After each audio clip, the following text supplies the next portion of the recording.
esencialmente será tratar la norma. Bueno, la sesión de procedimiento de recaudación, la que vamos a iniciar hoy, pues va a tratar, como no puede ser de otra forma, del procedimiento de apremio. Luego haremos una pequeña análisis del procedimiento de enajenación de la Ley General Tributaria y terminaremos haciendo una pequeña referencia a la modificación en materia de aplazamiento de la Instrucción 1/2017. Esos serán un poco los objetivos de hoy. Dejaremos para la siguiente sesión, que realizaremos dentro de un par de semanas, el asunto del tema de los responsables. Haremos otra sesión más en la que trataremos de forma monográfica los responsables, dado que es la materia es bastante importante, tanto para aquellos que preparáis la oposición, como para aquellos que estáis estudiando el curso de Derecho Tributario. En concreto, el procedimiento de apremio viene regulado en los artículos 160 a 177 de la Ley General Tributaria. Por tanto, nos vamos a mover en estos 17 artículos para analizar todo el procedimiento de recaudación. Muy importante el Reglamento General de Recaudación, el cual pues, desarrolla muchas de las partes que en la ley habréis podido analizar, que es bastante breve, sobre todo en materia de subastas, incluso en materia de ejecuciones, en materia de embargos. La referencia normativa al reglamento es imprescindible. En concreto, el artículo 1 del reglamento dice que regula la gestión recaudatoria de los recursos de naturaleza pública. Ese es el primer concepto importante que tenéis que tener en cuenta. Recursos de naturaleza pública, y por tanto no se van a gestionar en ningún caso por parte de la agencia tributaria y en su caso por la aplicación del procedimiento de recaudación aquellos que no tengan naturaleza pública, es decir, los ingresos privados. Y además será de aplicación en todas las administraciones tributarias en tanto en cuanto estas administraciones tributarias no hayan aprobado un reglamento que lo desarrolle diferente. Es decir, si han aprobado un reglamento nuevo, pues en ese caso aplicarán el suyo. Pero bueno, no hay referencias normativas en ese sentido por parte de las comunidades y prácticamente todas tienen adoptado este reglamento. ¿Qué es la gestión recaudatoria? ¿Qué incluye el procedimiento de recaudación y por tanto la gestión recaudatoria en su conjunto? Bueno, pues en primer lugar consiste en el ejercicio de la función administrativa conducente al cobro, ¿vale? Conducente al cobro de las deudas y sanciones tributarias y demás recursos de naturaleza pública. Ya hemos dicho, por tanto, que los recursos privados no van a entrar aquí. Y fijaros que si solamente fuera el cobro de las deudas tributarias, pues evidentemente no sería necesario que existiera la recaudación en las oficinas de gestión de la agencia tributaria. ¿Por qué? Porque nosotros cuando vamos a pagar una deuda, la vamos a abonar siempre a una entidad financiera.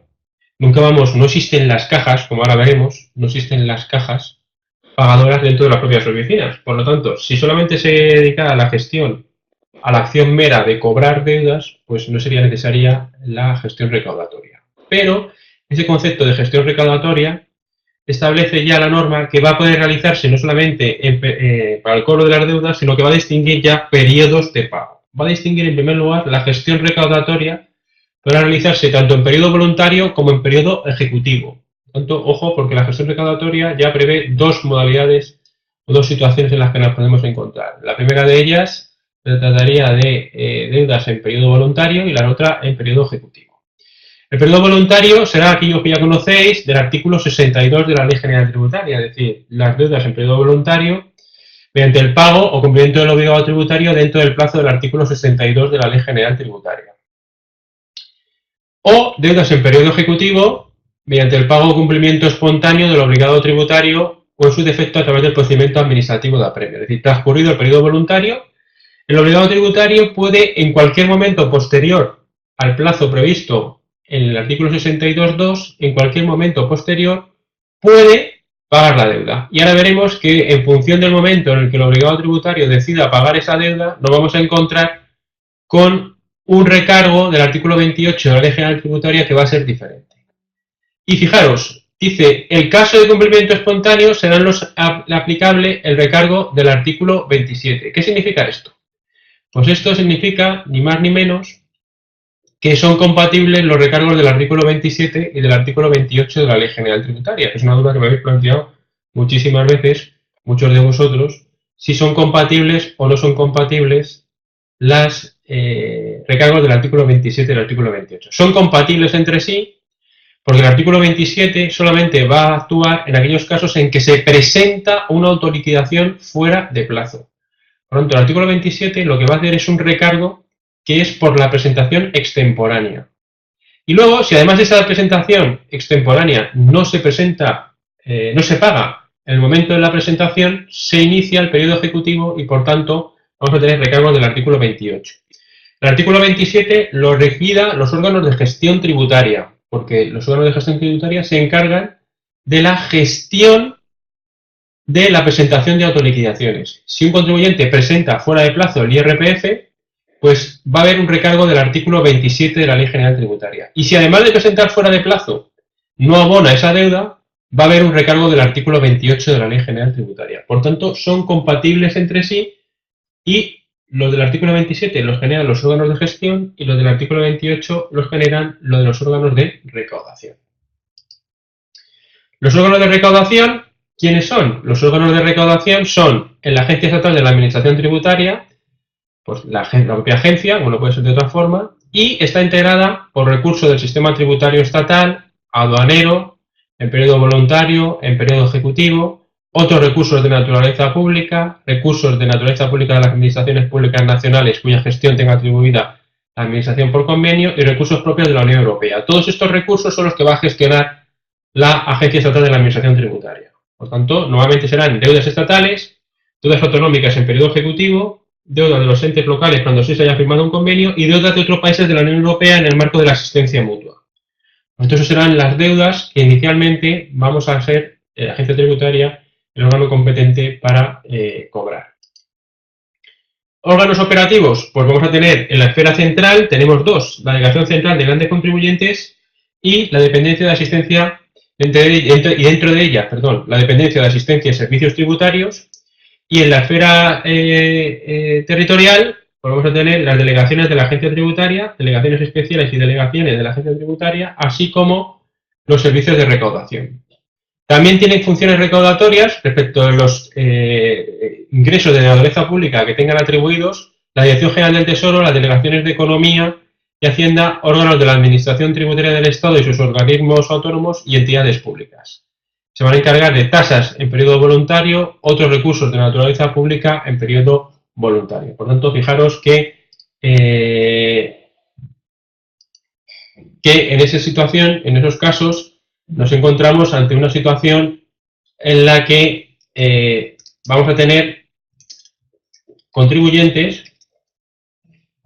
que tienen que pagar no en la agencia tributaria, sino en el correspondiente Dirección General del Tesoro o Ministerio de Economía, pero siempre en periodo voluntario, porque en periodo ejecutivo le va a corresponder a la agencia tributaria. Ejemplo, una multa gubernativa de cualquier tipo en periodo voluntario, por extranjería, por posesión de drogas o demás, pues normalmente en periodo voluntario lo van a tener que pagar dentro de las delegaciones de Economía y Hacienda y en periodo ejecutivo será la agencia tributaria la que se encargará de la gestión de cobro de esa deuda.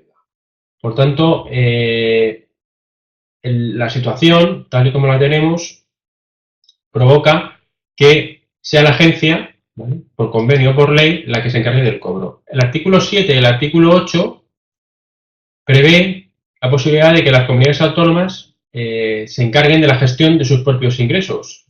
En concreto, la gestión de sus propios ingresos le va a corresponder a las comunidades autónomas de las deudas cuya gestión tenga atribuida, pero normalmente se van a encargar solamente en periodo voluntario, porque en periodo ejecutivo una deuda de la comunidad autónoma, por ITP, por impuestos sobre el patrimonio, por sucesiones y donaciones, todas las comunidades autónomas tienen firmados un convenio con la agencia tributaria, de tal forma que se encarga la agencia tributaria de cobrarlo en periodo ejecutivo. Órganos de recursos de entidades locales, el artículo 8 del Reglamento General de Recaudación, pues también la agencia tributaria, en periodo ejecutivo, previo convenio con la Federación Española de Municipios, se encarga del cobro de determinadas deudas de los entes municipales. Aquí es por adhesión, es decir, los que quieran adherirse se adhieren y los que no, no. Por ejemplo, el Ayuntamiento de Madrid tiene su propia agencia tributaria y no se adhiere a este sistema, pero otras sí que se adhieren para el cobro de la gestión. Hay límites, por supuesto, tienen que ser deudas de una cuantía superior a 1.500 euros, y bueno, no pueden estar recurridas y demás. Es decir, que tiene que haber una serie de límites para poder aplicarlo. Pero nosotros tenemos que quedar con la idea de que en periodo ejecutivo es la agencia la que se encarga del cobro. Vamos a distinguir, hemos dicho que la agencia tributaria se encarga de la gestión recaudatoria de unos ingresos de naturaleza pública y además hemos dicho que no solamente se encarga del cobro de la deuda. ¿Por qué?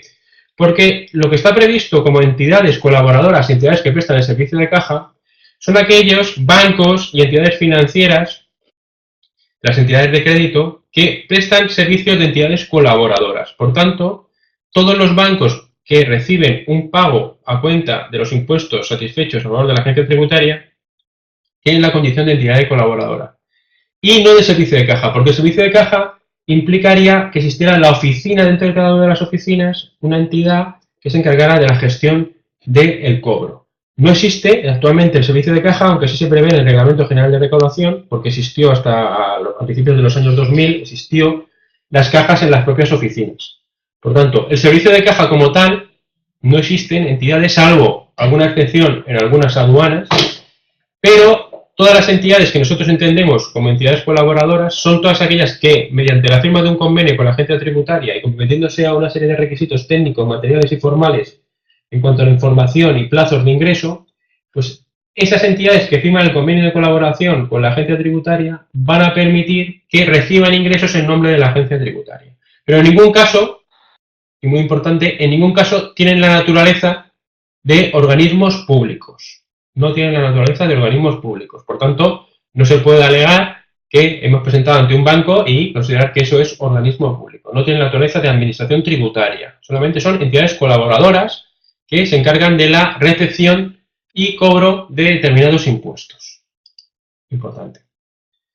Bien, vamos a intentar analizar el procedimiento de apremio, entrando ya en el propio procedimiento, de una forma visual, para entender cómo se llega al procedimiento de apremio. Nosotros vamos a tener dos posibilidades. Una autoliquidación, que serán todos los impuestos que tendrán un plazo de presentación. En el caso de las autoliquidaciones con un plazo de presentación, pues al día siguiente de finalizar el periodo voluntario, sin que se haya solicitado aplazamiento, fraccionamiento o compensación, se iniciará el periodo ejecutivo. Bien, eso es lo más sencillo. El IRPF, el IVA, sociedades. Cuando acaba el plazo de periodo voluntario, el día siguiente, si no se solicita aplazamiento, fraccionamiento o compensación, se iniciará el periodo ejecutivo. Y el segundo de los casos es cuando es la administración la que practica una liquidación. Cuando es la administración la que practica una liquidación, en estos casos lo que va a ocurrir es lo siguiente. Se practica una liquidación, la administración debe proceder a notificarlo y sabemos que existen dos intentos. Un primer intento, que puede ser postal o mediante un agente tributario, y que puede ser que dé lugar a una notificación correcta, incorrecta, o solamente sea un intento de notificación porque no lo hemos conseguido notificar.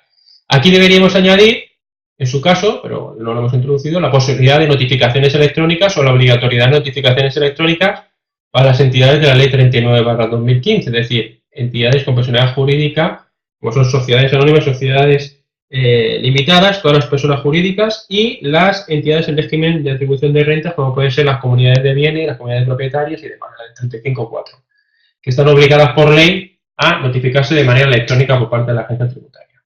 Pero vamos a suponer que estamos ante una persona física y que no ha optado por el sistema de administración electrónica. Lo que habría es un segundo intento que se realizaría de forma postal o personal de la agencia tributaria y que también fuera infructuoso, daría lugar a la publicación por edicto en el Boletín Oficial del Estado, la notificación por comparecencia. Por tanto, esta sería la situación. Notificada la liquidación, por tanto, en plazo, una vez que se ha notificado, el primer intento, el segundo intento o por publicación por edicto, se le dará un plazo de ingreso que será el del 62.2 de la Ley General Tributaria. Transcurrido ese plazo es cuando entramos en el periodo ejecutivo. El periodo ejecutivo, ¿vale?, si os fijáis, determinará la siguiente situación. Espera un segundo, por favor. Aquí. El periodo ejecutivo lo que va a determinar es lo siguiente. Llegará un momento en que, tal y como hemos dicho, hay una notificación formal, se le va a dar un plazo de 62.2 de la Ley General Tributaria, que puede variar entre 30 y 45 días en función de cuándo se notifique. Pues sabéis que es del 1 al 15 hasta el 20 del mes siguiente y del 5 al final de mes hasta el día 5 del siguiente mes posterior, del segundo mes posterior, por tanto se moverá más o menos entre 30 y 45 días. Y transcurrido ese periodo de pago en periodo voluntario que me habrán dado una vez que me hayan notificado la deuda, si al día siguiente no se ha pagado la deuda, entramos en lo que se llama periodo ejecutivo. Y el periodo ejecutivo dura el tiempo en el que la administración tarda en darse cuenta que ha acabado el periodo voluntario de ingreso y que no se ha ingresado la deuda. Esto a veces cuesta entender qué es el periodo ejecutivo. ¿Por qué cuesta? Porque se suele creer que los ingresos que realiza un contribuyente en una entidad financiera, cuando paga su IVA, sus sociedades, su IRPF, automáticamente la agencia tributaria conoce su ingreso. Bien, pues eso no es así, porque los ingresos que se realizan por parte de un contribuyente están sometidos a un sistema de quincenas, de tal manera que la agencia tributaria tarda más o menos entre 15 y 25 días en conocer que un contribuyente ha ingresado o no. Pues precisamente ese tiempo que pasa desde que acaba el periodo voluntario de pago del 62.2 y la agencia tributaria recibe el dato por parte de las entidades colaboradoras de que se ha ingresado esa cantidad de dinero es lo que se denomina periodo ejecutivo. Cuando ese periodo ejecutivo va a durar desde el día siguiente de la finalización del periodo voluntario hasta la fecha de notificación de la providencia de apremio. Y esa fecha de notificación de la providencia de apremio, tal como hemos dicho, surge cuando la administración descubre que el contribuyente ha presentado una autoliquidación pero no la ha pagado, o se le ha notificado una liquidación pero no la ha pagado. En ese momento se notificará la providencia de apremio y se dará el plazo del artículo 62.5 de la Ley General Tributaria, 62.5 para abonar el pago. El 62.5 se mueve entre 5 y 15 días. ¿Por qué? Porque los notificados del 1 al 15 de cada mes será hasta el 20 del mismo mes, los notificados del 16 al final de mes hasta el 5 del segundo mes posterior. Por tanto, ahí, durante ese tiempo, ya se exige algo más. Se exigen los recargos del artículo 28 de la Ley General Tributaria. En el momento en el que el obligado tributario acaba el periodo voluntario, pero todavía no se le ha notificado la providencia de apremio, se le va a exigir un 5%, sin intereses de demora. Recargo de apremio, no, recargo del periodo ejecutivo. Un 5%, y sería este trocito de aquí. Este trocito de aquí sería el tiempo en que el contribuyente se le exigiría un 5%. Una vez que la administración se ha dado cuenta que no ha pagado, te van a notificar la providencia de apremio y nos van a dar un plazo que es el de 62.5, y aquí la administración lo que me exige la administración es que pague el principal de la deuda más el 10%, y debo abonar las dos cantidades, el principal de la deuda más el 10%. Si no abono el principal de la deuda más el 10%, me dirá que paso aquí, actuaciones de embargo. En ese caso ya no debo el principal, debo el principal más un 20% más intereses de demora. El principal más un 20% más los intereses de demora. Por lo tanto, el artículo 28 se mueve en el 5% cuando se ingresa la deuda antes de que se dé cuenta la administración de que no he pagado en plazo. En el recargo de apremio reducido, cuando se ingresa la totalidad de la deuda y el propio recargo, es decir, ese 10% en el plazo del 62.5. Y por último, si no ingreso ese principal y ese 10% en el plazo del 62.5, se iniciarán las actuaciones de embargo. ¿Y cuánto tiempo dura esto? Pues 4 años de prescripción. La administración dispone de 4 años, que es un plazo de prescripción, para intentar cobrar esta deuda. Aquí se iniciará la fase de embargo. La administración dispone de 4 años para cobrar esta deuda, y si finalmente, transcurrido el plazo de 4 años, con las interrupciones de la prescripción que se puedan realizar, transcurrido el plazo de 4 años, no se cobrará la deuda, pues debemos declarar fallido al deudor, ¿vale? Fallido al deudor tributario. Y fijaros que hablamos de declaración de fallido del deudor, porque los contribuyentes, los deudores, son fallidos y las deudas son incobrables. Por lo tanto, no podemos hablar nunca de un deudor incobrable. Hablaremos de un deudor fallido y una deuda incobrable. Os lo digo porque es muy importante a la hora de hacer mención la resolución tanto de los supuestos de dictamen para aquellos que estéis opositando como para los supuestos prácticos que tenéis dentro del máster, que hablemos con propiedad. No podemos hablar de una deuda fallida. Las deudas son incobrables y los que son fallidos son los deudores. ¿Vale? No sé si más o menos esta primera parte ha quedado claro, ¿vale? ¿Tenéis alguna duda o cuestión que se os plantea sobre estos temas del artículo 27 y el artículo 28, que siempre cuesta un poquito entenderlos? Si alguno tiene alguna duda o cuestión que se le haya quedado en el tintero, pues podemos aprovechar. Y si no tenéis ninguna duda o cuestión, pues seguimos. ¿Vale? Seguimos. Luego haremos un pequeño caso de análisis del 27 y el 28 juntos para que podáis entenderlo. Más o menos, ¿alguna duda o cuestión que se os plantee respecto de esto?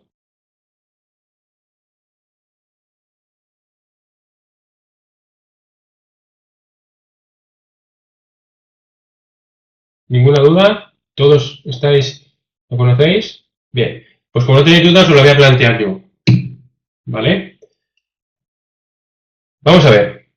Me gustaría preguntaros cómo creéis que se resuelve, ¿vale?, el tema de acabado el periodo voluntario de pago del 62.2 de la Ley General Tributaria.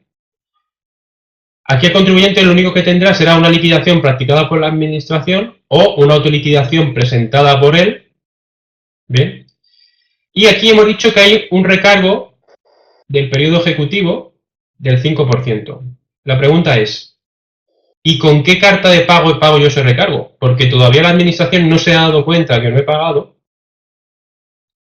y a mí me dice que me van a exigir un 5%, pero lo único que tengo yo es la notificación formal o el IRPF presentado y no pagado. Entonces, ese 5% que está aquí, ¿cómo lo pago?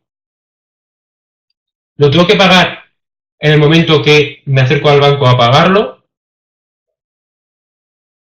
¿Cómo hago ese 5%? Porque yo lo que tendré será presentado un IRPF en su día, que no pagué, a deber 1.000 euros, pero ahora el legislador me dice que debo 1.050. La cuestión es, yo tengo presentado un IRPF por 1.000, o tengo una deuda que me han liquidado por 1.000.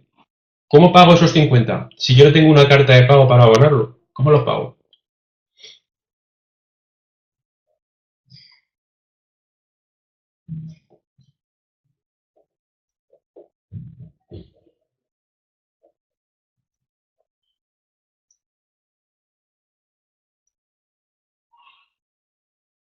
¿Todo el mundo entiende lo que estoy planteando?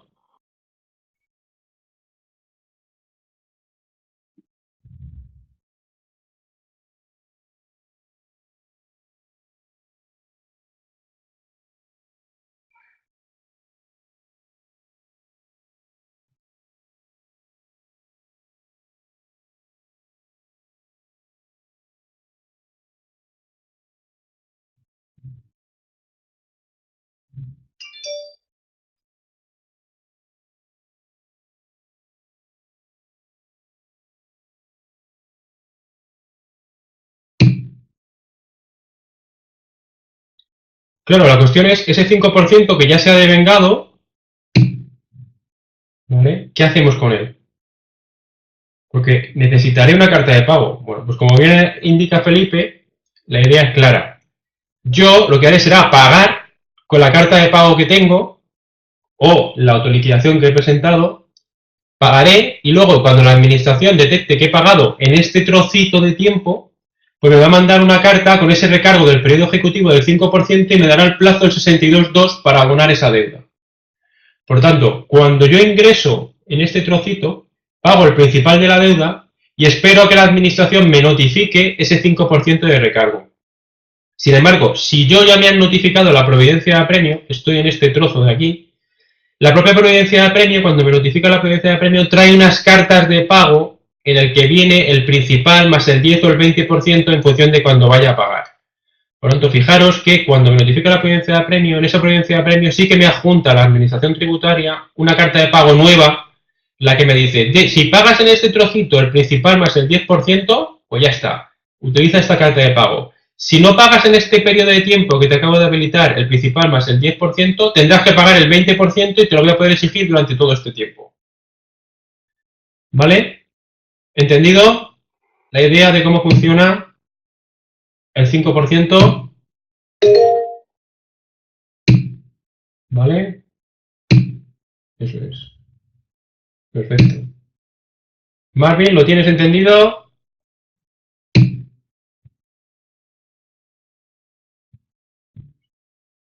¿Sí? Marvin, más o menos lo tienes. Escríbemelo por el chat, Marvin, porque no está habilitado el audio, porque si no se acopla.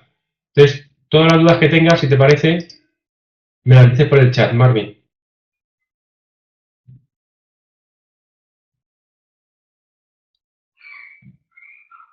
Bien, mientras que Marvin plantea su cuestión, si queréis, seguimos avanzando.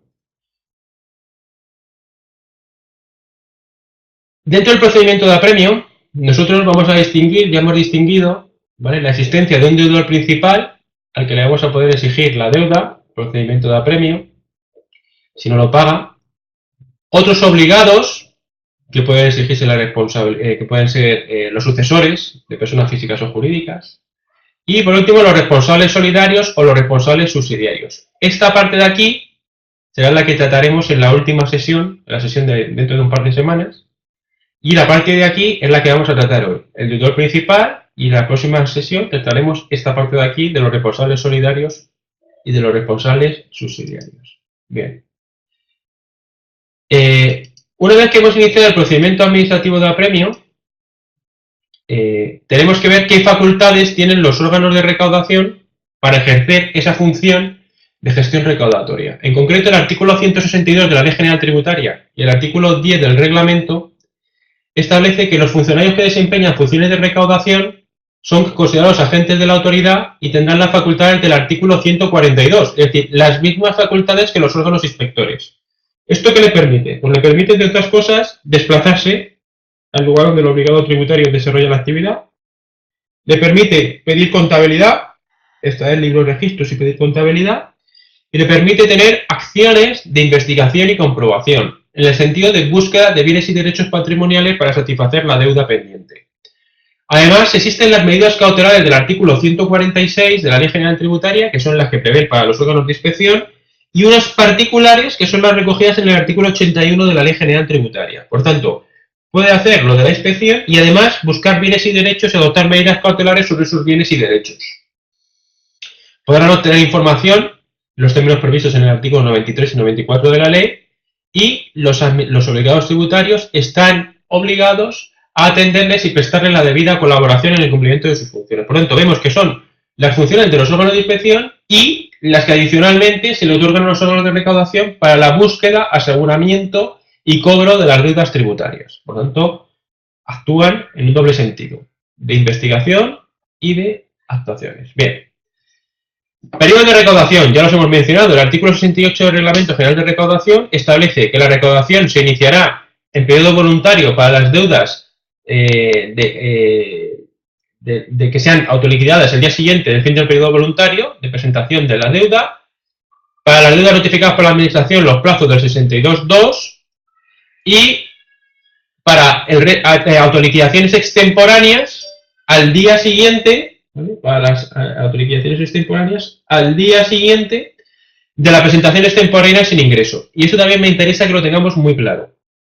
Imaginemos que presento un IRPF el 30 de junio de este año, correspondiente al IRPF 2016. Si yo presento el 30 de junio, lo he presentado en plazo, por lo tanto no tendré recargo del artículo 27, porque lo he presentado en el plazo, pero si no lo abono, al día siguiente se inicia el periodo ejecutivo, por ese IRPF 2016, ¿vale? El día 30 de junio de 2017 inicio el periodo ejecutivo, el día 1 de julio, perdón, inicio el periodo ejecutivo porque he presentado el 30 de junio. Bien, pero ¿qué ocurre si no presento el IRPF de 2016 en plazo? Sino que lo presento hoy. Hoy, que es día 26 de octubre, presento el IRPF que debería haber presentado el día 30 de junio. Bien, en primer lugar, como he presentado fuera de plazo, me van a poner un recargo del artículo 27 de la Ley General Tributaria. Yo tenía que haber presentado el 30 de junio y he presentado hoy, 26 de octubre. Como no han pasado más de 3 meses, un 5% de recargo por artículo 27. Pero si además hoy ingreso, no tendré recargo del artículo 28, porque el artículo 68 del reglamento me dice que no se ha iniciado el periodo ejecutivo. Sin embargo, si hoy presento el IRPF y no ingreso, sino que ingreso mañana, mañana sí que estaré en periodo ejecutivo y por tanto deberé el 5%, ¿pero de qué? Del artículo 28, del recargo del periodo ejecutivo. Por tanto, fijaros, si presento hoy una autoliquidación fuera de plazo del IRPF 2016, la Administración me va a poner un recargo del artículo 27 de la Ley General Tributaria del 5% por presentar fuera de plazo. Y además, si presento hoy y no pago, sino que pago mañana, me pondrá un recargo del 5% por el artículo 28, por no haber presentado, no haber pagado la autoliquidación en el momento de la presentación. Por tanto, fijaros que cuando se presenta una autoliquidación extemporánea, el periodo ejecutivo se inicia al día siguiente de la presentación de la autoliquidación extemporánea sin ingreso. Al día siguiente de la presentación extemporánea sin ingreso. Si el propio día que presento extemporáneamente ingreso la deuda, tendré recargo del artículo 27 porque he incumplido la obligación de presentar en plazo, pero no tendré recargo del periodo ejecutivo porque no he pagado en periodo ejecutivo, he pagado en periodo voluntario. Así lo establece el Reglamento General de Recaudación. Aquí lo dice, en el caso de deudas a ingresar mediante autoliquidación presentada fuera de plazo sin realizar ingresos, sin presentar solicitud de aplazamiento, fraccionamiento o compensación, concluirá el mismo el día de la presentación de la autoliquidación. Por tanto, entrará en el periodo ejecutivo al día siguiente. ¿Esto lo tenemos claro todo el mundo? Es muy importante que esto lo tengáis claro. ¿Todo el mundo tiene claro? ¿Sí? Esto lo tenemos claro, que en el caso de autoliquidaciones extemporáneas será al día siguiente. El propio día estaría en periodo voluntario. Eso me afecta a otra cosa. Si estoy en periodo voluntario y yo solicitara un aplazamiento o fraccionamiento, ese aplazamiento o fraccionamiento se entendería solicitado en periodo voluntario, con las consecuencias que eso tiene respecto a la suspensión del procedimiento. Por tanto, ojo, porque una autoliquidación extemporánea, si se presenta extemporánea y ese día se ingresa o se aplaza, fracciona o solicita compensación, estará todo en periodo voluntario. Bien. Dicho esto, una vez que lo tenemos entendido, dice que el caso de que un obligado tributario realice ingresos parciales no pague la totalidad de la deuda, se iniciará el periodo ejecutivo para la deuda no satisfecha. Por lo tanto, habrá una deuda pagada y otra deuda no pagada. Por la deuda no satisfecha, se iniciará el periodo ejecutivo. El periodo ejecutivo dice en el caso de deuda liquidada por la Administración, artículo 62, y en el caso de presentación o autoliquidación sin ingreso, al día siguiente, tal como hemos dicho. Muy bien.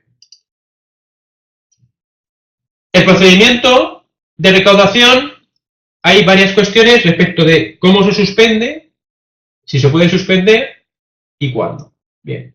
Hay que recordar que la interposición de un recurso o reclamación en tiempo y forma contra una sanción impedirá el inicio del periodo ejecutivo. Por tanto, si yo te pongo un recurso o reclamación en periodo voluntario contra una sanción, hay suspensión automática, sin necesidad de aportar garantía. Sin embargo, si te pongo un recurso o reclamación contra una liquidación, en ese caso no hay suspensión automática. Tendré que acudir a las garantías previstas en el ordenamiento jurídico respecto a la suspensión por recursos o reclamaciones. Iniciado el periodo ejecutivo, la recaudación se efectuará mediante el procedimiento administrativo de apremio. ¿Cómo? Con la notificación de la providencia de apremio. Tal y como hemos visto en el cuadro anterior, se iniciará el periodo ejecutivo con la notificación de la providencia de apremio. El inicio del periodo ejecutivo determinará la exigencia de intereses de demora y de recargos. Los intereses de demora vendrán vinculados a la naturaleza del recargo. Si es un recargo ordinario del 20%, llevará intereses de demora. Si es un recargo de periodo de apremio reducido, no llevará intereses de demora. Y si es un recargo del periodo ejecutivo, no llevará intereses de demora. Bien.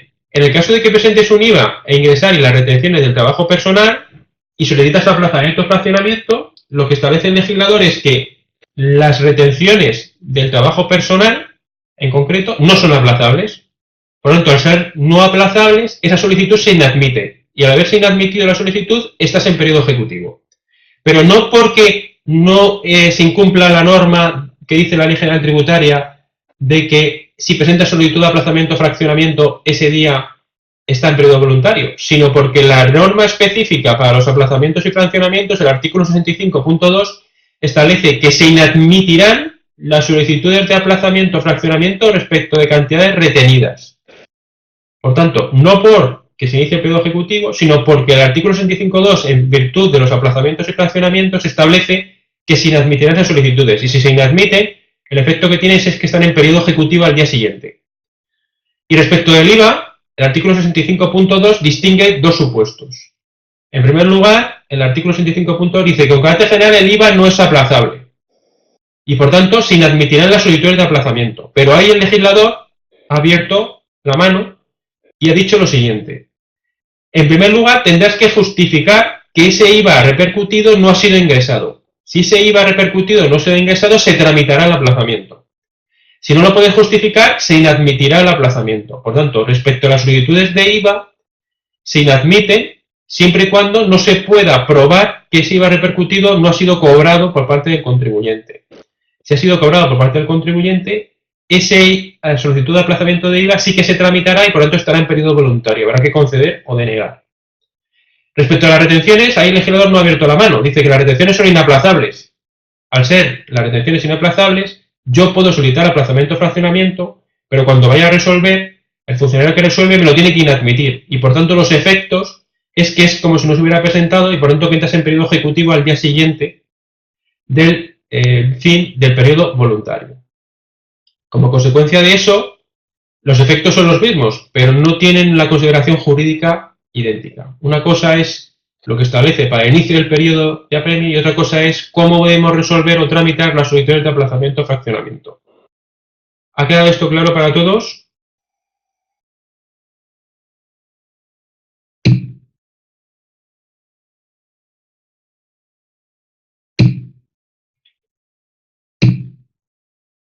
En el IS solamente afecta, Marvin, para un caso concreto que es el pago fraccionado del IS.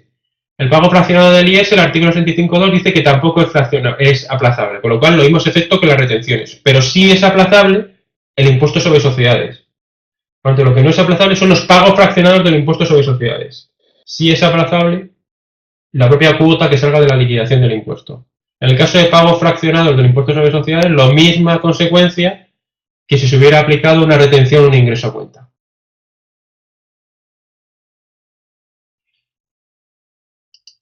Bien. Vamos a ver un ejemplo para tratar esto. Julio presentó su declaración del IRPF del ejercicio X12 con resultado de ingresar de 4.000 euros el 1 de diciembre de 2013. Por lo tanto, observamos que ha presentado fuera de plazo, porque debía haberlo presentado el 30 de junio de 2013. No ingresa y solicita aplazamiento de la deuda con dispensa de garantías hasta el 1 de diciembre de 2014. El aplazamiento es denegado y notificado el 1 de diciembre de 2015, exigiendo la deuda y con la advertencia de tener que pagar los intereses de demora devengados hasta la fecha de ingreso. Julio no realiza el pago al entender que no son exigibles los intereses una vez finalizado el plazo de 6 meses que tenía la Administración para haber notificado la resolución del aplazamiento. El 1 de febrero de 2016 recibe notificación de la providencia de apremio ingresando Julio el principal de 4.000 euros y recurriendo en reposición el recargo el 2 de marzo de 2016. Repercusiones tributarias de todo lo que acabamos de ver. Bueno, pues vamos a ver qué repercusiones tiene todo esto que acabamos de ver. En primer lugar, lo que hemos detectado es que ha presentado una autoliquidación fuera de plazo sin requerimiento previo y por tanto es de aplicación el artículo 27 y además ha solicitado aplazamiento. Bueno, pues con lo que acabamos de ver, artículo 27 de la Ley General Tributaria ha presentado fuera de plazo, en este caso, si nos fijamos, solicita aplazamiento el día, presenta la autoliquidación, perdón, el 1 de diciembre de 2013 y lo tiene que haber presentado, el plazo era el 30 de junio de 2013. Estamos entre 3 y 6 meses, el recargo del 10% sin intereses de demora. Por lo tanto, se le va a exigir un recargo del artículo 27 de la Ley General Tributaria por no haber ingresado en plazo presentado en plazo, de 400 euros. Además, como consecuencia de la solicitud del aplazamiento, de solicitud de aplazamiento, lo que se va a provocar es que se suspende el inicio del periodo ejecutivo al haberse presentado una solicitud de aplazamiento, lo acabamos de ver. Presente extemporánea, pero el mismo día presenta una solicitud de aplazamiento. Como el mismo día presenta una solicitud de aplazamiento, no entra en periodo ejecutivo y hay una solicitud que habrá que tramitar. Bien. Se le notifica, se le tramita esa solicitud de aplazamiento y la notificación de la resolución se produce fuera del plazo de los 6 meses. Bueno, ¿qué efectos tiene? Bueno, por lo que dice el legislador aquí, viene recogido en el artículo 52.6 del Reglamento General de Recaudación. Su efecto ha sido que podría haberse entendido desestimada los efectos de poner recurso o reclamación, pero en ningún caso puede considerar que dejan de vengarse intereses de demora. ¿Por qué? Porque el artículo 26 de la Ley General Tributaria, al referirse a los intereses de demora, establece que el único supuesto en el que se exigen intereses de demora, sea cual sea el plazo de resolución, es los aplazamientos. Por tanto, en este caso, lo que tenemos es que son exigibles los intereses de demora porque el artículo 26.4 establece que el incumplimiento del plazo para los aplazamientos o fraccionamientos no se ve afectado a la hora de liquidarlo, el 26.4. En este caso, por tanto, lo que va a recibir es una providencia de apremio. ¿Por qué? Porque no ha pagado la totalidad de la deuda. Al no haber pagado la totalidad de la deuda, va a recibir una providencia de apremio e ingresa solo 4.000 euros. ¿Qué ocurre? que ya el contribuyente no debe 4.000 euros. Hemos dicho que una vez que te notifica la providencia de apremio, debes 4.000 euros más el 10% de esa cantidad. Como él no ha pagado 4.400, continúa el procedimiento de apremio. Por tanto, este señor, al ingresar solo 4.000 una vez notificada la providencia de apremio, no ha cumplido el requisito para poder aplicarse el recargo de apremio reducido del artículo 28 de la Ley General Tributaria. Y, por tanto, continúa el procedimiento administrativo de apremio.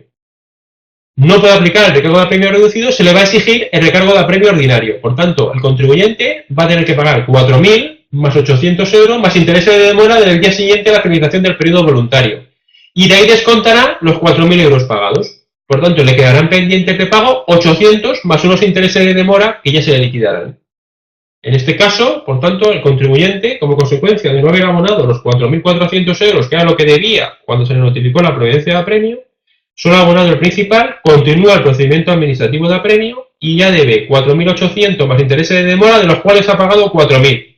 Cantidades que le quedan pendientes de pago, 800 euros más intereses de demora, que se cuantificarán desde el día siguiente a la finalización del periodo voluntario de pago, o en este caso presentación extemporánea de la autoliquidación, hasta la fecha de ingreso, siempre a posteriori.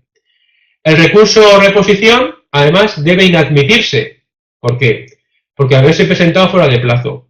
Fijaros que dice el supuesto que se le notifica la providencia de apremio el 1 de febrero del X16 y él interpone el recurso el 2 de marzo del X16. Como los plazos son corridos, el plazo acabó el 1 de marzo del X16. Por esto es extemporáneo. ¿Qué ocurre cuando se presenta un recurso extemporáneo? Que debe inadmitirse. En caso contrario, también se habría desestimado. ¿Vale? En caso de que hubiera presentado en plazo, se hubiese desestimado porque no es motivo de recurso contra la providencia de apremio del 167.3. El contribuyente lo que alega es que no proceden los intereses por la resolución del aplazamiento. El 167.3 de la Ley General Tributaria dice los motivos de oposición contra la providencia de apremio y entre ellos nunca habla sobre el fondo del asunto. Por tanto, en el caso de que no hubiera sido extemporáneo, que lo ha sido, se debería desestimar porque no es motivo de oposición conforme al artículo 167.3 de la Ley General Tributaria. ¿Ha quedado más o menos claro este supuesto?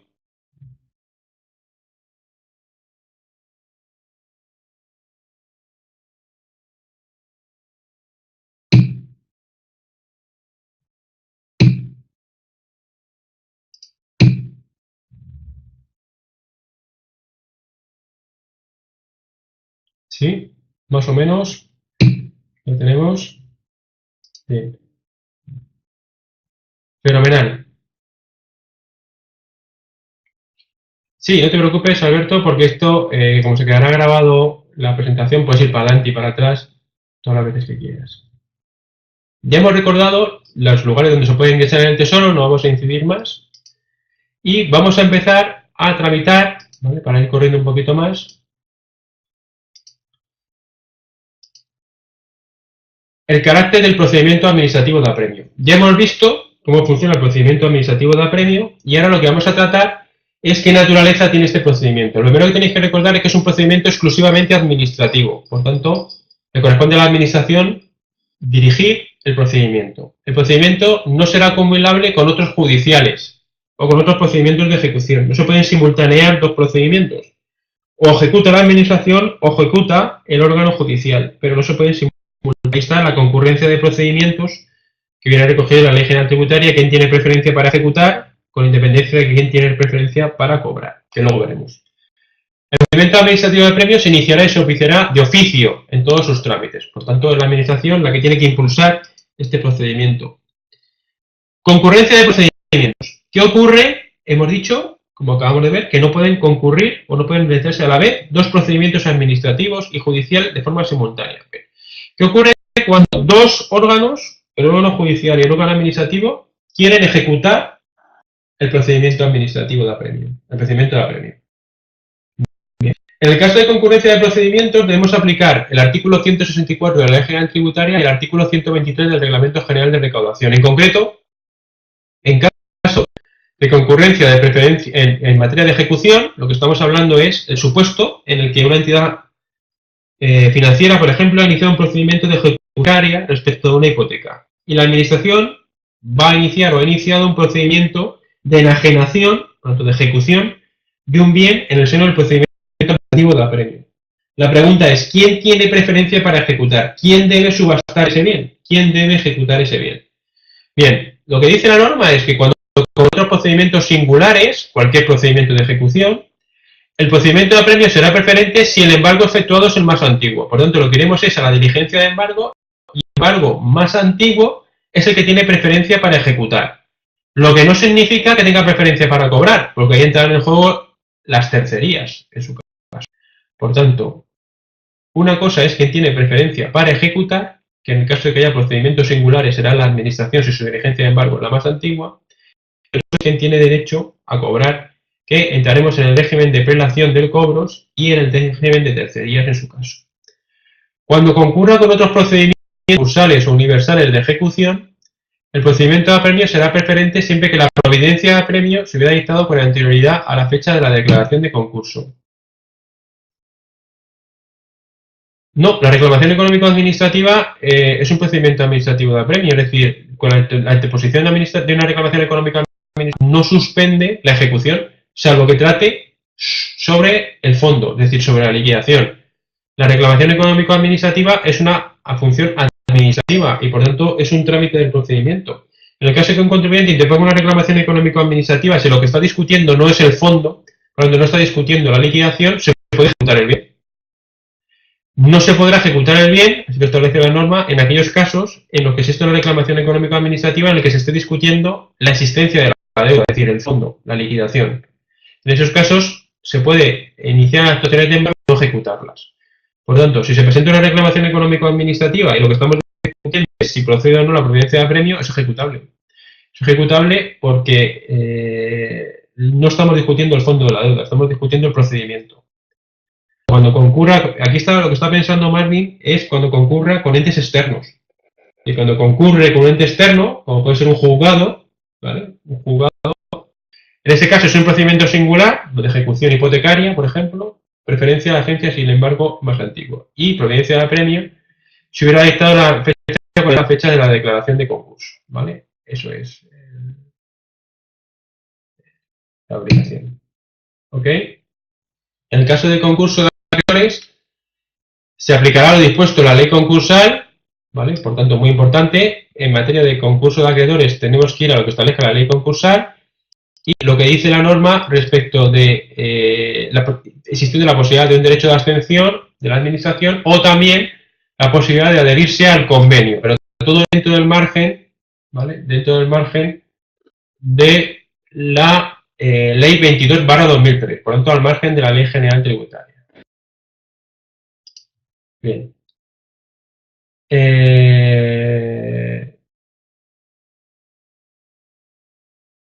Bien, una cosa, aquí hay una errata, perdonad, aquí no es procedimiento de apremio, tendrá preferencia cuando la diligencia de embargo sea más antigua. Esto es igual, ¿vale? Eso está incorrecto.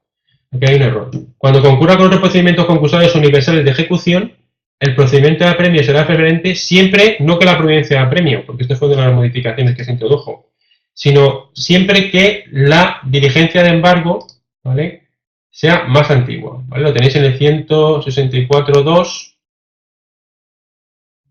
Eso es. Vale. Siempre que el embargo se hubiera acordado con anterioridad a la fecha de declaración del concurso, ¿vale? Siempre que el embargo, por tanto, no la providencia de apremio, es el embargo, ¿vale? Es el embargo se hubiera dictado con anterioridad a la declaración de concurso. Por tanto, comparamos la diligencia de embargo con la declaración de concurso. Todo el mundo lo tiene claro, por tanto, coincide, ¿vale? ¿Vale? En ambos casos es el embargo. Esto está equivocado. Es una errata. ¿Entendido todo el mundo? Que debemos comparar siempre la diligencia de embargo o bien con el auto de concurso o bien con la fecha del embargo en el caso de procedimientos singulares. Por lo tanto, cuidado con esto cuando que veáis en casa que dice procedimiento de apremio y no es correcto, es diligencia de embargo. Bien. Fenomenal. Suspensión del procedimiento, un poco enlazando con lo que decía Felipe. ¿Cuándo se suspende el procedimiento administrativo de apremio? El procedimiento administrativo de apremio se suspende En la forma de requisitos para recursos y reclamaciones, es decir, aportando la garantía correspondiente. Si no se aporta la garantía correspondiente, no se puede suspender el procedimiento. Y en los restantes supuestos previstos en la normativa tributaria. Recordad, sanciones. Sanciones en periodo voluntario, si se recurren, se suspende sin garantía. El procedimiento de apremio se suspenderá automáticamente por los órganos de recaudación sin necesidad de prestar garantía cuando el interesado demuestre que se ha producido un error material aritmético de hecho o que la deuda ha sido ingresada, condonada, compensada, aplazada o suspendida. Por lo tanto, estos son los únicos supuestos en los que el procedimiento administrativo de apremio se suspende, o bien con un recurso de reclamación con garantía, o bien que se pruebe que existe un error material aritmético de hecho y que la deuda ha sido ingresada, compensada, condonada, aplazada o suspendida. Fuera de estos supuestos, no hay suspensión. Pero fíjate que si yo inicio un aplazamiento de la deuda tributaria en periodo ejecutivo, lo que dice la ley general tributaria es que no hay suspensión. La administración continuará con el procedimiento administrativo de apremio. Solo cuando solicito el aplazamiento en periodo voluntario es cuando hay suspensión. Pero si lo solicito en periodo ejecutivo, la deuda continúa. Lo que dice el legislador es que si se solicita una solicitud de aplazamiento en periodo ejecutivo, deberá tramitarse la misma, no hay suspensión del procedimiento, sin perjuicio de que los órganos de recaudación deban resolver dicha solicitud de aplazamiento antes de proceder al acuerdo de enajenación de los bienes y derechos. Por tanto, no hay suspensión del procedimiento, continúa todo el procedimiento de apremio, pero antes de ejecutar en subasta un bien, habrá que resolver esa solicitud de aplazamiento. Pero no hay suspensión cuando se solicita en periodo voluntario. Si se solicita en procedimiento de apremio, una vez notificada la providencia de apremio, no hay suspensión ni por la solicitud de aplazamiento, ni fraccionamiento, ni compensación. Solamente lo hay la suspensión cuando se solicitan estas en periodo voluntario, Más bien, cuidado con eso. Solo cuando se solicita en periodo voluntario, no cuando se solicitan en periodo ejecutivo. Bien, el procedimiento de apremio se iniciará, como ya hemos dicho, mediante providencia notificada al obligado y que va a determinar el devengo del artículo 28. ¿Qué debe contener la providencia de apremio? El artículo 70 pues debe contener nombre, apellido, razón social y domicilio del obligado al pago, concepto, importe de la deuda y el importe del recargo, indicación expresa de que la deuda no ha sido satisfecha y el comienzo del devengo de intereses de demora. Eso es lo que debe contener el documento que supone una providencia de apremio. Requerimiento expreso para que se efectúe el pago, darle el plazo de 62.5 para abonar la deuda, advertencia de que si no se va a abonar la deuda, se iniciará la fase de embargo, y esto es importante también que lo tengamos muy claro. Cuando me notifican la providencia de apremio, me van a dar el plazo del 62.5 para ingresar la deuda. Y después de esa carta, la siguiente carta que voy a recibir será un embargo de mis bienes y derechos. No hay un aviso previo, no hay una carta, ni un aviso, ni un acto administrativo en el que diga que ha transcurrido el plazo del 62.5 de la ley general tributaria y usted no ha ingresado.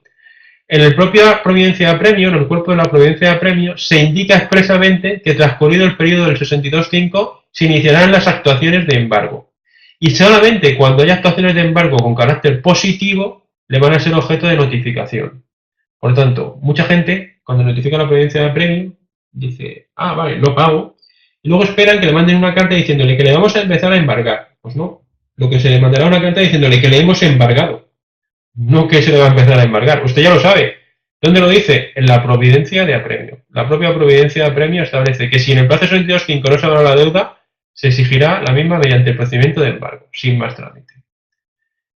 ¿Quién debe dictar la providencia de apremio? Pues lo que establezca la resolución de competencias. Entendido esto más o menos, respecto a la notificación, pues lo que viene en el artículo 71 del reglamento, ¿vale?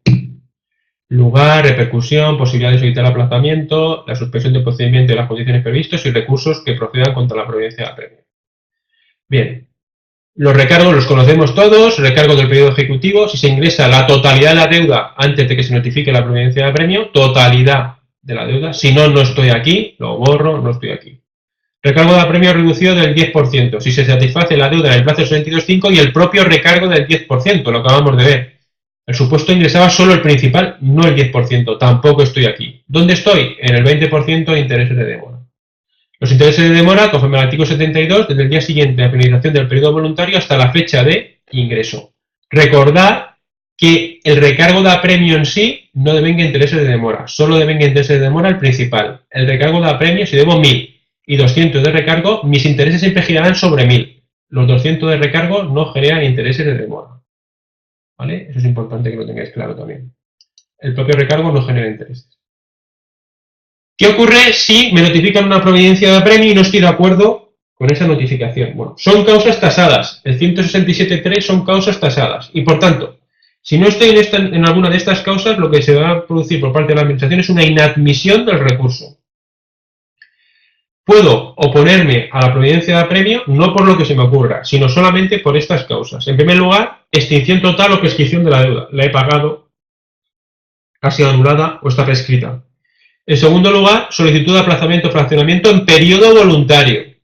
Por lo tanto, si lo solicito en periodo ejecutivo, no hay suspensión del procedimiento y, por lo tanto, el recurso o reclamación puede continuar, pero no se habrá suspendido la deuda. Falta de notificación de la liquidación. Me alega que no tiene conocimiento de la deuda, que la providencia de apremio es la primera noticia que tiene de esa deuda.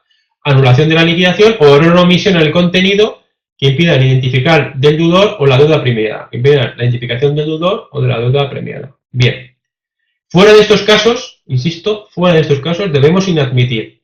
Si admitimos, implicará que se entiende por no presentado el recurso o reclamación. Cuando se dé alguna de estas circunstancias, lo que va a proceder a la Administración es a resolver el recurso estimando o desestimando. Pero si no se da alguna de estas circunstancias, no entra en el fondo, directamente desestima. Directamente inadmite, perdonad. Inadmite. Ejemplo, me ponen una multa de tráfico.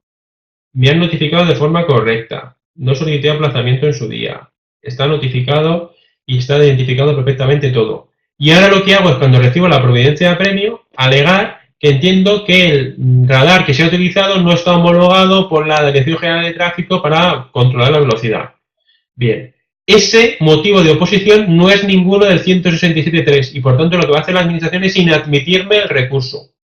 ¿Por qué? Porque no vamos a discutir el fondo, solamente vamos a discutir una de estas 5 elementos respecto al procedimiento de apremio. El plazo para recurrir el fondo fue con la notificación de la liquidación, es decir, con la notificación de la multa.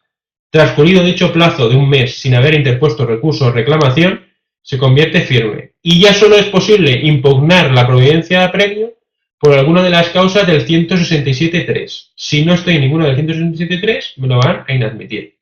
¿Esto lo tenemos claro?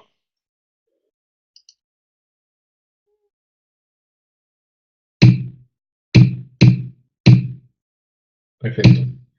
Desarrollo. Si hemos dicho que pasado el recargo de apremio del 20% no se me abona, no me van a avisar más, sino que me van a proceder al embargo de bienes y derechos, ¿qué ocurre si yo presenté un aplazamiento o fraccionamiento con una garantía, un recurso o reclamación con una garantía y no he pagado? Bueno, pues lo que dice es, el procedimiento de apremio, si existieran garantías, es obligatorio, de conformidad con el artículo 168 de la Ley General Tributaria y 74 del reglamento, es obligatorio, repito, ejecutar las garantías. En primer lugar, se deberán ejecutar las garantías. Pues puse un aval, lo debo ejecutar. Si no es suficiente, con la ejecución de esa garantía, se continuará el procedimiento administrativo de apremio con el embargo de otros bienes y derechos. Pero si tengo bienes e impuestos en garantía, lo primero que tengo que hacer es ejecutarlos. No obstante, el legislador dice, la Administración tributaria podrá optar en el embargo y enajenación de otros bienes o derechos cuando la ejecución de la garantía no sea proporcionada o cuando el obligado solicite bienes suficientes al efecto. En estos casos, la garantía prestada quedará sin efecto. Ejemplo. Imaginemos que yo solicité un aplazamiento por una deuda de 1.000.000 de euros y aporté como garantía una vivienda valorada en 1.000.000 de euros. He ido pagando y me quedan por pagar 50.000 euros. ¿Vale? Como yo tengo una garantía constituida en un aplazamiento, lo que me dice el artículo 168 de la Ley General Tributaria es que debo proceder, en primer lugar, a ejecutar esta garantía.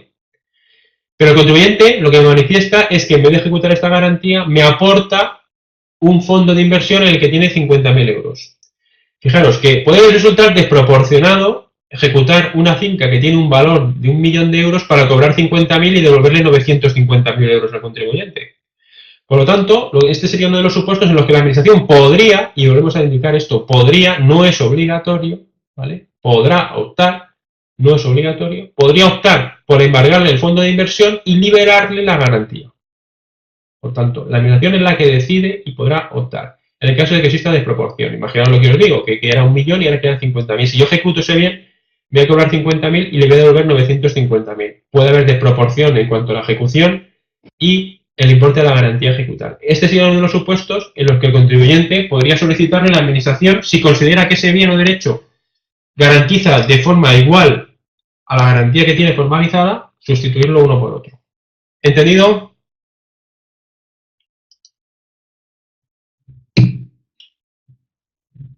Bien, llegados a la fase del embargo, práctica del embargo, artículo 169 de la Ley General Tributaria, el embargo seguirá un orden, que es el que viene recogido en el 169 y en el 76 del Reglamento General de Recaudación.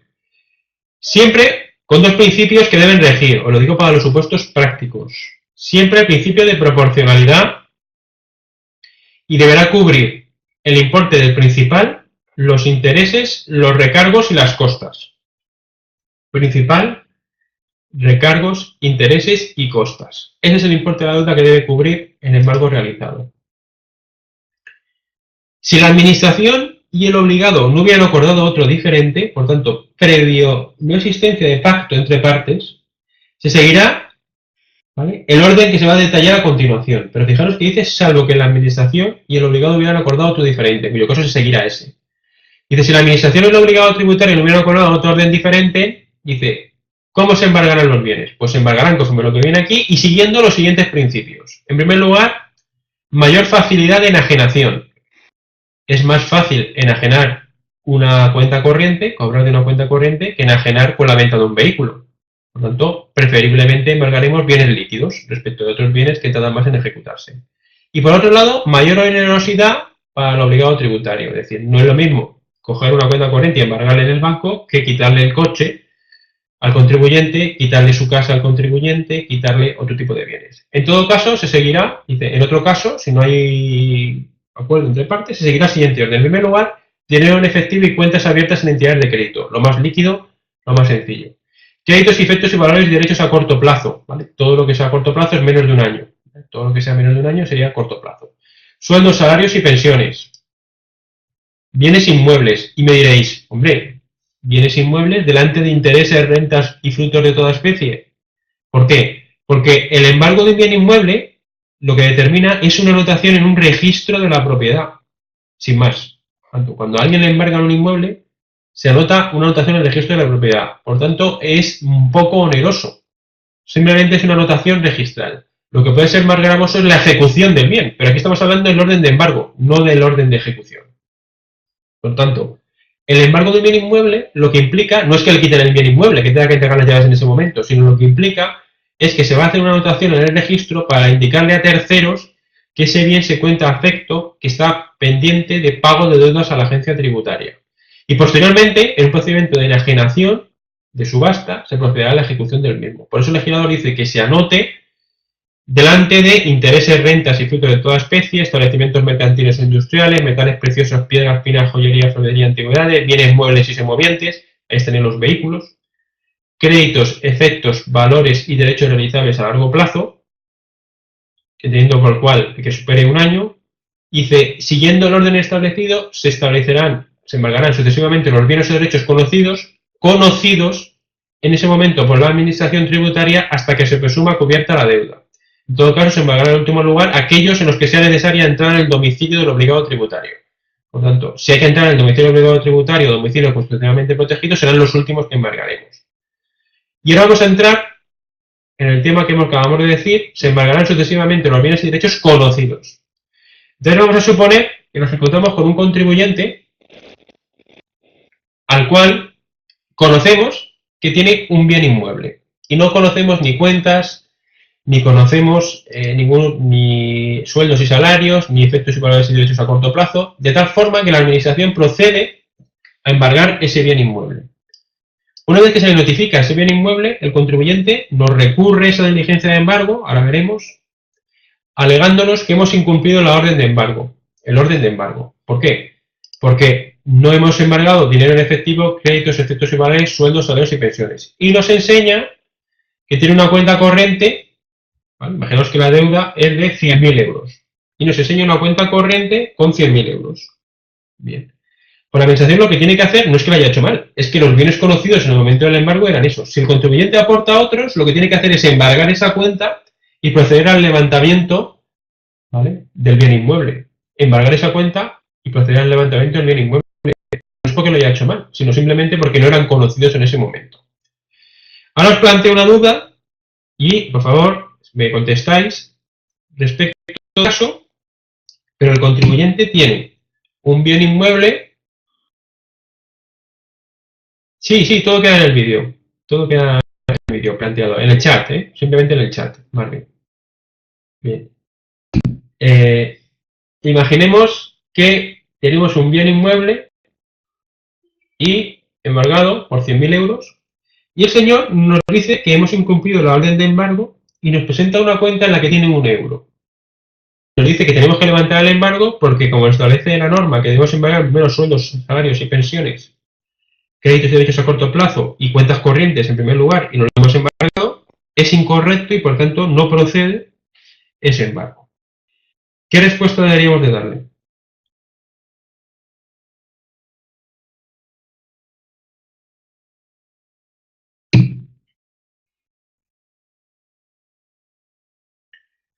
Alberto dice, principio de proporcionalidad. ¿Vale? Imaginemos, Alberto, que la deuda es 100.000 euros, ¿vale? La deuda es de 100.000, yo te he embargado la casa por 100.000 euros, que es lo que vale. Por lo tanto, he cumplido el principio de proporcionalidad. No te he embargado por 1 euro, te he embargado por 100.000 euros. Pero tú tienes una casa que vale 100.000, yo te embargo por 100.000, ¿vale? Y ahora me alegas que existe una cuenta con 1 euro. Entonces, el planteamiento es, ¿tengo que levantar el embargo, cobrarte ese euro y luego proceder al embargo del inmueble?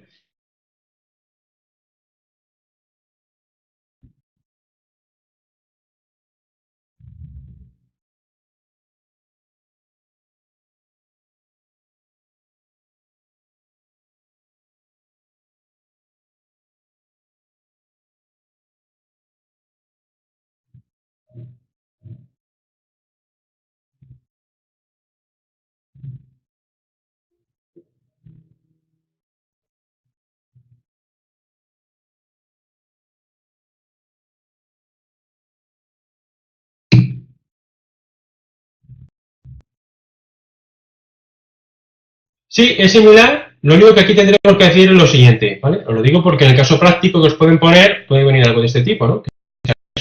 ¿Cuál será la respuesta de la administración? Bien. En principio dice Marian que sí, claro, pero Marian, tú imagínate, yo le levanto el bien a este señor, la administración le levanta el bien, ¿vale?, te embargo el euro y en lo que tardo en levantarte el embargo, el euro, vende la casa, el señor. La administración se quedaría sin cobrar. ¿Qué es lo que dice la norma? Pues lo que dice la norma es que efectivamente yo procedo a embargar ese euro. He cobrado la deuda con ese euro. Por lo tanto, se embargarán efectivamente los bienes y derechos conocidos en ese momento hasta que se presuma cubierta la deuda. Yo el que tenía conocido era este. Ahora aparecen nuevos. Lo conozco. ¿Vale? Por 1 euro. ¿Vale? Lo conozco por 1 euro. Yo lo embargo. Yo no me niego a embargarlo. La administración lo embargará. Le dirá, pero todavía me quedan pendientes 99.999 euros. Por tanto, este embargo sigue vigente. Lo que pasa es que, a vez de deber 100.000, debes 99.999. Lo que hará la administración será embargar este dinero, dirá, perfecto, te lo embargo. Pero como no he cubierto la totalidad de la deuda, aplicando el 169.3, yo mantengo este embargo y por tanto no procedo a levantar ningún embargo. No hay que proceder a levantar ningún embargo, porque si no, en caso contrario, estaríamos vendidos. Bastaría con que cualquier contribuyente, la administración tributaria, pusiera 1 céntimo en una cuenta para obligar a levantar todos los embargos posteriores. Abro una cuenta, pongo 1 céntimo y digo, has incumplido, devuélvemelo todo. ¿Vale? ¿Entendido más o menos este tema? Por tanto, ojo, porque lo que dice ahí es que se seguirá este orden. Si aparecen bienes, yo los embargo, pero si no se ha cubierto la totalidad de la deuda, yo acabaría haciendo lo mismo, embargando el inmueble. Por tanto, el embargo es correcto. ¿Vale? Es importante que tengáis esto claro porque son preguntas un poco, no complicadas, pero capciosas y que a veces llevan a confusión. Junto con esto, el 169.5 de la Ley General Tributaria declara inembargables los siguientes bienes. No serán embargables aquellos declarados inembargables por las normas específicas. Por ejemplo, los sueldos y salarios, hasta los límites previstos en el Estatuto de la Ley de Enjuiciamiento Civil, están limitados. Es decir, que los sueldos y salarios no se pueden embargar la totalidad, hay que dejar el mínimo de subsistencia. Entonces, la Ley de Enjuiciamiento Civil 1-2000 establece una serie de límites, de tal manera que hasta una vez el salario mínimo interprofesional no se puede embargar nada, entre 1 y 2 veces se puede embargar el 30%, entre 2 y 3 veces el salario el 40% y así por tramos. Hay otros que son inembargables por sí. Los bienes que son inembargables por sí, por ejemplo, los bienes de dominio público. Si un ayuntamiento debe dinero, pues no se puede embargar. Imaginaos que Madrid, el ayuntamiento de Madrid debe dinero, pues la Cibeles no se puede embargar. No se podría embargar la Cibeles y subastarla, ni nada parecido. Y hay otras normativas específicas en los cuales pues dice que expresamente no son embargables. Tampoco son embargables los necesarios para el desarrollo de la actividad. Y en ese sentido, os digo un ejemplo para que lo tengáis claro. Imaginemos un señor, bueno, voy a decir 2 ejemplos por el tema de las resoluciones que pueden salir en preguntas cortas. El tipo de examen o en el caso de la oposición para los opositores. Vamos a poner el primer ejemplo. El primer ejemplo consiste en lo siguiente. Imaginemos que tenemos un señor que es un fontanero y la administración procede a embargarle las herramientas que necesita para la fontanería, el soplete, la llave inglesa. Bien, pues ahí la administración y los tribunales han planteado que como son los bienes necesarios para el ejercicio de la actividad económica, exclusivamente, ¿vale? Exclusivamente, esos bienes serían inembargables. ¿Por qué? Porque son los bienes con los que él genera sus ingresos. Y por tanto lo asemeja, entre comillas, a bienes indispensables para el ejercicio de la actividad. Por lo tanto, las herramientas serían indispensables. Dentro de ahí ya empezamos a discutir, ¿la furgoneta es dispensable o no? Bueno, pues la furgoneta para un transportista sí que es indispensable en determinados supuestos. Parecería, ¿no? Un taxista parece que es indispensable. Pero los tribunales han dicho que la furgoneta y el taxi no son indispensables. ¿Por qué? Porque no es necesario tenerlos en propiedad, se pueden alquilar.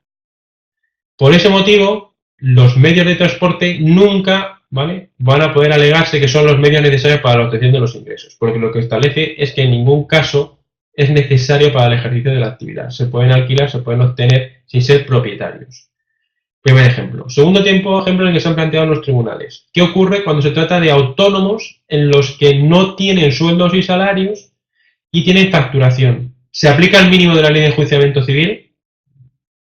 Y las resoluciones de los tribunales están diciendo que sí, que se debe aplicar el mínimo de la ley de enjuiciamiento civil, ¿vale? Para los créditos comerciales también se debe aplicar el mínimo de la ley de enjuiciamiento civil. Y por último, nos quedaría, no son embargables aquellos bienes y derechos cuyo coste de realización supera el importe que se prevé en la obtención. Ejemplo, embargamos 200 camisetas de las cuales se espera obtener 100 euros. Y el coste de publicar, elaborar la subasta son 600 euros. Yo tendría 100 por el importe de venta y tendría una costa de 600, con lo cual no solamente no reduzco la deuda, sino que lo incrementaría en 500. Pues en esos casos, dice, bienes respecto a los que se presuma que el coste de realización pudiera exceder del importe que normalmente se podría obtener, también son no enajenables. Para poder enajenar un bien es necesario previamente haberlo embargado y todo ello se hace a través de la diligencia de embargo, artículo 170 de la Ley General Tributaria. Cada actuación de embargo se documentará en una diligencia que se notificará a la persona con la que se entienden las actuaciones.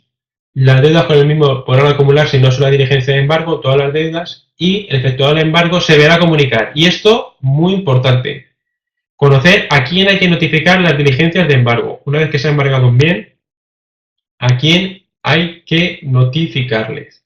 Hay que notificarle al obligado tributario, en el caso de que exista un tercero titular, al tercero titular, cuando exista un poseedor o un depositario de bienes y derechos, por ejemplo, inquilinos de los alquileres, en caso de viviendas alquiladas o inmuebles alquilados y demás, y si no se hubieran llevado a cabo con ello las actuaciones, así como al cónyuge del obligado tributario, cuando los bienes embargados sean gananciales y codueños o cotitulares de los mismos. Es decir, ¿al cónyuge hay que notificarle en todo caso? No, solamente hay que notificarle en 2 supuestos. Primer supuesto, cuando el bien se trate de un bien ganancial, hay que notificárselo, y en todo caso, aun cuando no se trate de un bien ganancial, cuando se trate de la vivienda conyugal, ¿vale? Si se trata de la vivienda conyugal, aun cuando sea privativa, hay que notificarse. Por lo tanto, la vivienda conyugal, en todo caso, y respecto al resto de los bienes, al cónyuge solo en aquellos casos en los que sean bienes gananciales. Por los bienes privativos no es necesario. Bien, la figura del sustituto, Marvin, recogida en el ordenamiento jurídico español, lo que hace es que sustituye, por eso se llama sustituto, y no es una figura que existe en muy pocos tributos, La figura del sustituto lo que hace es que se pone en lugar del obligado tributario. Por tanto, todo lo que estamos hablando aquí, cuando ha habido la figura del sustituto, que así se recoge en el impuesto concreto, cuando hablamos de obligado tributario debe entenderse el sustituto, porque el sustituto es el obligado tributario.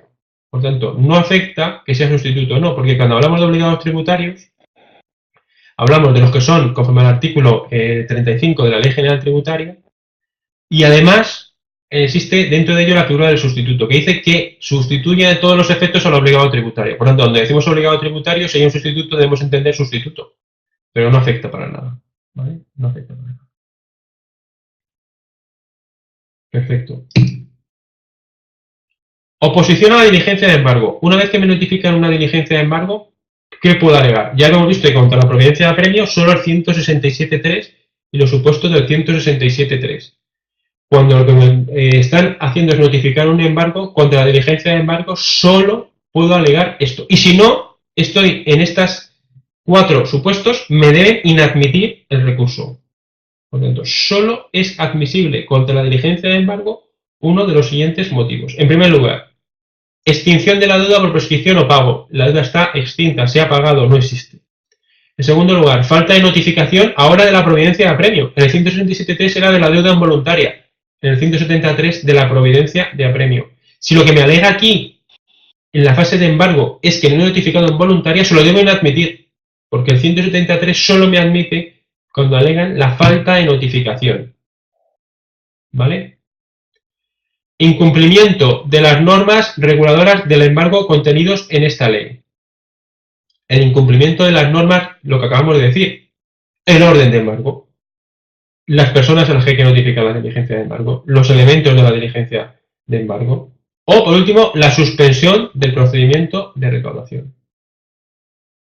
Esos 4 supuestos son los únicos que van a determinar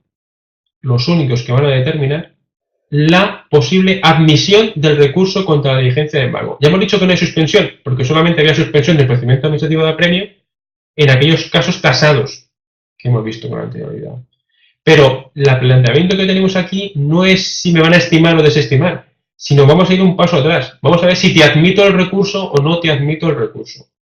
Si los motivos de oposición no son ninguno de estos, te inadmitiré el recurso. Si son alguno de estos, entraré a ver sobre el fondo de lo que me planteas y te estimaré o te desestimaré. ¿Entendido todo el mundo cómo funciona el tema del 173 y el 167.3? Muy bien. Si entramos a ver el embargo, simplemente, un pequeño detalle, viene recogido todo en el Reglamento General de Recaudación. La ley no trata de cómo se embarga cada cosa. Y si queremos ver cómo embargo cada uno de los bienes que acabamos de ver en el 169, pues necesito necesariamente entrar en el Reglamento General de En concreto, el 78 establece que se pueden embargar cajas, taquillas, entidades en funcionamiento y podrá acordar que los pagos que deben realizarse a cabo de dicha recaudación en la cuantía necesaria para evitar la paralización de aquellas. Es decir, podemos embargar cajas, taquillas o similares. La administración no puede embargar sin problemas. Embargo de cuentas. Cuando los fondos se encuentren depositados a cuenta de nombre de varios titulares, solo se embargará la parte correspondiente a los titulares. Ejemplo, cotitularidades. El banco solo debe de retener el 50%. Si no sabemos cuál es la cotitularidad, o si son cotitulares, el banco debe retener todo y una vez que se justifique qué parte corresponde a cada uno de ellos, se ingresará la parte correspondiente. Si no se sabe, se debe presumir que existe cotitularidad cuando haya más de un titular en una. Cuando en la cuenta existan ingresos correspondientes a sueldos y salarios, hemos dicho que los sueldos y salarios estaban limitados por la ley de enjuiciamiento civil. Entonces, lo que dice el legislador es, si lo que embargo en una cuenta es un sueldo o salario ya cobrado, me aplican los mismos límites que para los sueldos y salarios. Explico esto. Yo tengo 2 opciones. Ir al pagador de los rendimientos, al Corte Inglés, y decirle, mire, que este señor me debe dinero, reténgale de su sueldo y salario una cantidad, que estará en función de lo que cobre. Esa cantidad la retiene el Corte Inglés y me la ingresa a mí todos los meses. Pero imaginaros que yo lo que he hecho es embargar la cuenta corriente. Y en esa cuenta corriente solo hay el último sueldo y salario. Porque lo que dice es por el mes corriente y el anterior. ¿Vale? Por el mes corriente y en su caso el anterior, si ha transcurrido el plazo. Claro, si yo embargo esa cuenta, en principio todo, como es una cuenta, todo sería embargable.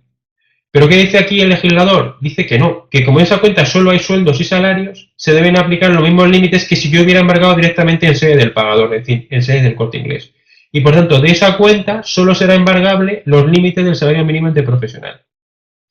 En el caso de que en esa cuenta exista dinero del último mes y otras cantidades, solamente se le aplicará ese límite respecto de las cantidades que corresponden al último mes trabajado. Por tanto, me puedo encontrar con que embargue una cuenta corriente el contribuyente de una ley que solamente cobra la pensión o que solamente cobra el sueldo y salario y que por tanto no puedo embargar todo, que tengo que aplicar la ley de enjuiciamiento civil, la ley 1/2000. Y es correcto. Eso es así. Está en lo cierto. Sin embargo, si me encuentro una cuenta en la que tiene 1.000 euros y luego el sueldo y salario, los 1.000 euros que son suyos, eso se me agarran al 100%. Y respecto al último sueldo o salario, le aplicaré los límites del SMI, el salario mínimo interprofesional. ¿Esto lo tenemos claro?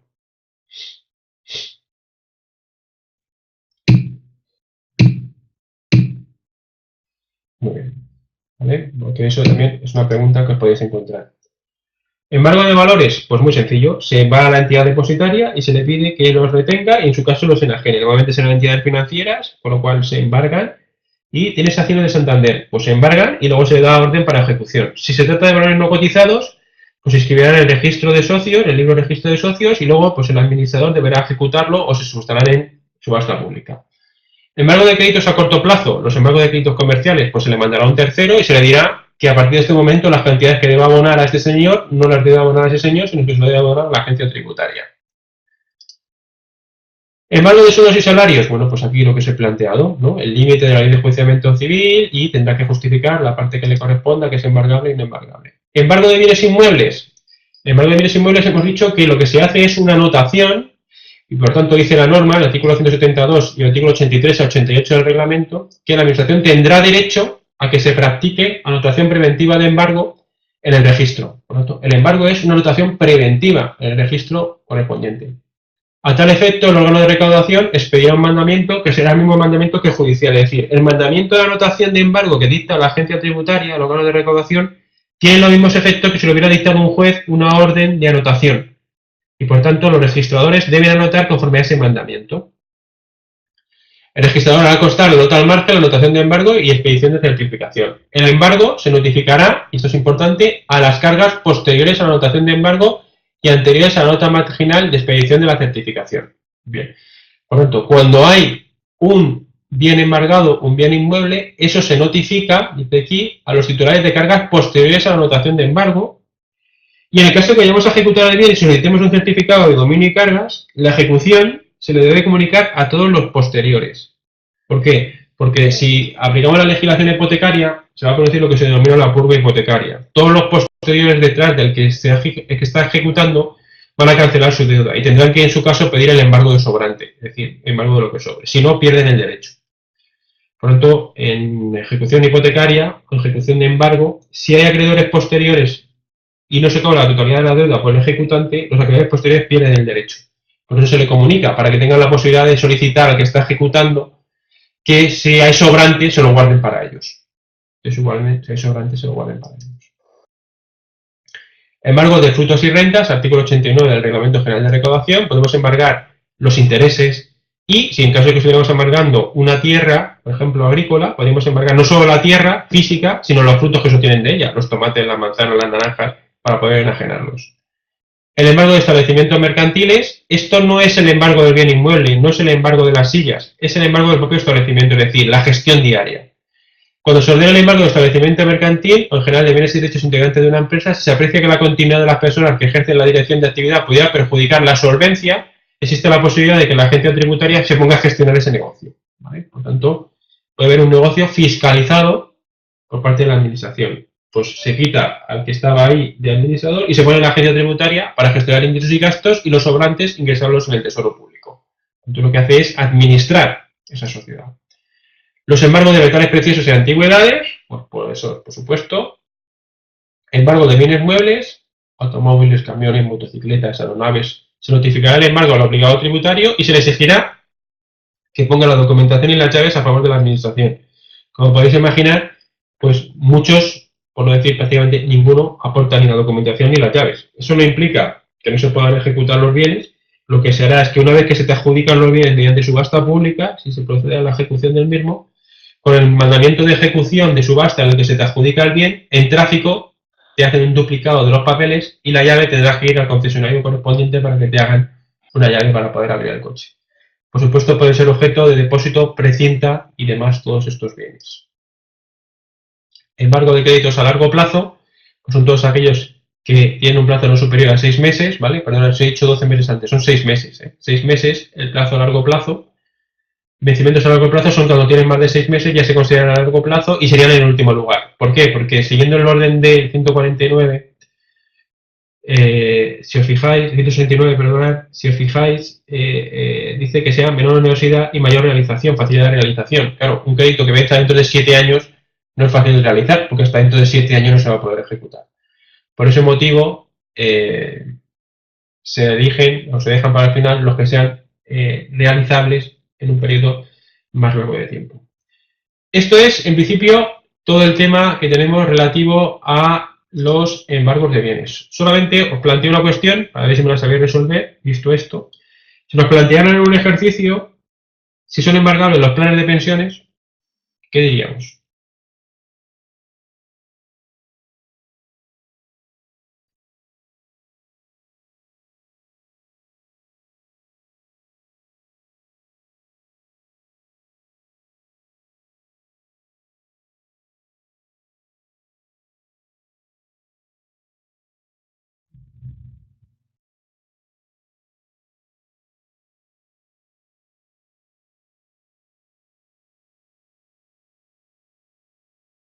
Yo os digo lo que dicen las entidades financieras. Las entidades financieras dicen que los planes de pensiones no son embargables. Y ahora me gustaría, eso es lo que, ¿vale?, plantean ellos. Y ahora me gustaría que la contrarrespuesta que hace la agencia. Es decir, nosotros mandamos un plan de pensiones, la respuesta automatizada de las entidades financieras es que los planes de pensiones no son embargables. ¿Y qué le recontesta a la agencia tributaria?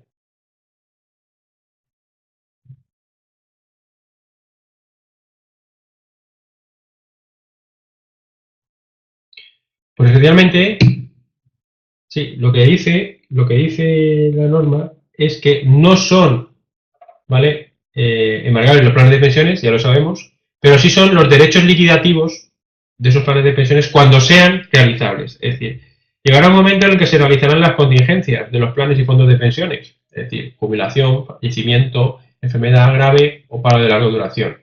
Cuando se dan esas contingencias, ¿vale?, lo que se va a ejecutar no es el plan de pensiones, es el derecho liquidativo, el valor liquidativo que tiene ese contribuyente sobre esos bienes y derechos. Y como bien adelanta ahí Felipe, se trata de una naturaleza ¿de qué? De rentas del trabajo. Y si se trata de rentas del trabajo, están sometidos ¿a qué? A la ley de enjuiciamiento civil, a la ley 1/2000.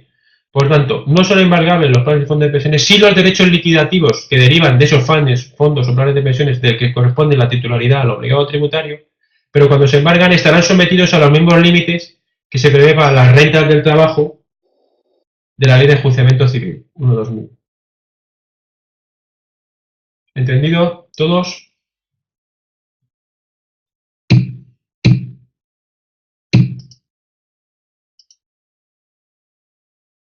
Bien, vale. Pues si os parece, más o menos llevamos 1 hora y 10 minutos. Lo que vamos a hacer es, lo que queda pendiente lo vamos a tratar en la próxima sesión que haremos dentro de 15 días. Os volveré a colgar un link. Esperemos que este link salga bien, que no tengamos que pasarnos de una sesión a otra. Y en ella trataremos esencialmente dos cosas, ¿vale? Trataremos el tema del procedimiento de enajenación de bienes, ¿vale?, para que por primera vez, por lo menos una vez, todos pasemos por cómo se ejecutan las subastas y demás, porque viene el reglamento y casi nadie entra a verlo. Pues lo veremos una vez, el paso completo de cómo se ejecuta un bien mediante el procedimiento de subasta, y analizaremos también, si os parece, el tema de la responsabilidad, que son los elementos más importantes en materia de recaudación. Tocaremos un poquito de tercerías y tocaremos un poquito de aplazamientos, más o menos en 1 hora también está previsto esa sesión. Entonces, confío en que os haya parecido útil, ¿vale?, esta presentación. Cualquier duda o cuestión, pues me la planteáis cada uno en vuestro campus, ¿vale?, el campus que tenéis.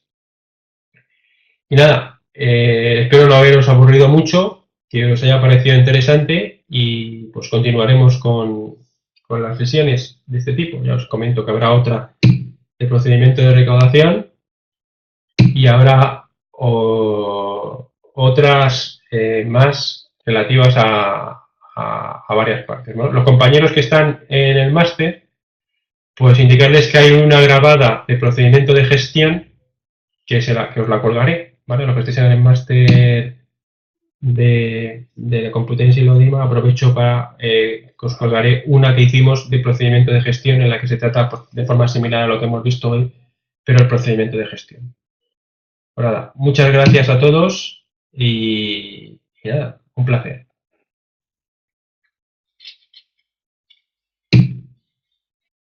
Sí, esto se cuelga también. Esto se cuelga, se quedará colgado en todos los campos.